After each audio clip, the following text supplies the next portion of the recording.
మనకి తెలుగులో ఒక సామెత ఉంది, గుర్తుందా? మర్రి చెట్టు నీడలో మొక్కలు పెరగవు అని చెప్పేసి ఒక సామెత ఉంది. అది సిరాజ్ విషయంలో కరెక్ట్గా సెట్ అయిందని చెప్పాలి. ఎందుకంటే మనకి ఇప్పటివరకు సిరాజ్ టెస్ట్ క్రికెట్లో చూసుకుంటే మొత్తం 30 టెస్ట్ మ్యాచెస్ ఆడితే ఇండియన్ టీం తరఫున ఏకంగా 109 వికెట్ తీసుకున్నాడు. సో దాంట్లో కూడా 90 వికెట్స్ విదేశాల్లో వచ్చి, స్వదేశంలో కొంచెం తక్కువ రికార్డు ఉన్నా సరే, ఎందుకంటే మనకి స్పిన్ పిచ్చులు కాబట్టి, సో విదేశాల్లో సిరాజ్కి ఒక మంచి ట్రాక్ రికార్డే ఉంది. అయితే మరి దీంట్లో ఒక 5 వికెట్ హాల్ ఉండి, దాని తర్వాత ఒక 4 వికెట్ హాల్ కూడా ఉన్నాయి. మరి ఇంత ట్రాక్ రికార్డు ఉన్నా సరే సిరాజ్కి, మరి బుమ్రాకి ఇచ్చినంత హైప్ సిరాజ్కి ఎందుకు ఇవ్వలేదు అనేది ఇక్కడ క్వశ్చన్ అనమాట.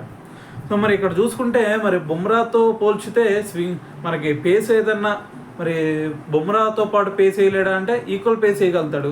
దాని తర్వాత స్వింగ్ రాబట్టడంలో మనోడు కూడా ఇన్ స్వింగ్ రాబట్టగలుగుతాడు, అవుట్ స్వింగ్ రాబట్టగలుగుతాడు. మరి ఇన్ని వేరియేషన్స్ ఉన్నా సరే మరి బుమ్రాతో ఎందుకు పోల్చట్లేదు? మరి ఇంకో పక్క చూసుకుంటే బుమ్రా ఉన్నప్పుడు అతని యావరేజ్ చూసుకుంటే 33 యావరేజ్ ఉంది.